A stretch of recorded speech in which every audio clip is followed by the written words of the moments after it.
Hello नमस्कार मैत्रिणींनो, त्याचा लागोपीबाई शिवत आहे मी आज. तर नक्की पहा व्हिडिओ. आपल्याला अशा प्लेट्स टाकून घ्यायच्या आहेत अगोदर.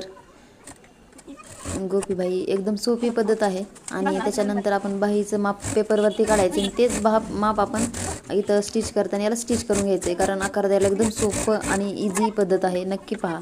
तर आपल्याला ते जे पेपर आपण बाहीचा आकार दिलेला आहे तोच एकदम व्यवस्थित कटिंग करून घ्यायचा आहे, कारण फिनिशिंग छान येते. तर दोन्ही पण बाहीला मी तसंच करत असते. आणि आपल्याला गोट मारून घ्यायचा आहे समोर.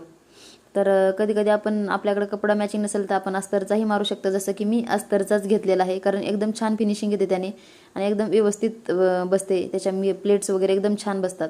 तर तुम्ही पण नक्की ट्राय करा. आणि तीच आपल्याला जोडून घ्यायची आहे बाही, पेपरसोबतच जोडून घ्यायची आहे. नंतर आपण पेपर काढूही शकतो.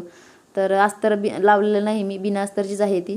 तर तुम्ही पाहू शकता की कशी बाही लागलेली आहे बघा. नंतर आपण पेपर काढून घेऊ. एकदम प्लेट्स एकदम बरोबर आणि ॲक्युरेट असतात, एकदम जशा पाहिजे तशाच. तर बघा फिनिशिंग किती छान आलेली आहे त्याची.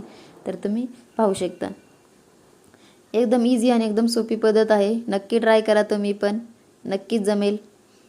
तर हा माझा गोपीबाईचा दुसरा व्हिडिओ आहे जो मी खूप दिवसानंतर पोस्ट केला आहे. पहिला पण सांगितलं होतं मी पेपर लावूनच स्टिच करायची आहे गोपीबाई. तर पहा किती छान प्लेट्स आलेल्या आहेत त्याच्या, एकदम बरोबर. प्रेसचीही गरज लागत नाही तुम्हाला. एकदम छान आणि एकदम परफेक्ट बसते बाही पण. तर पहा किती छान लुक आलेला आहे त्याचं, फिटिंग वगैरे झालेली ब्लाऊजची. तर माझे कस्टमरला पण खूप आवडलं आहे हे ब्लाऊज.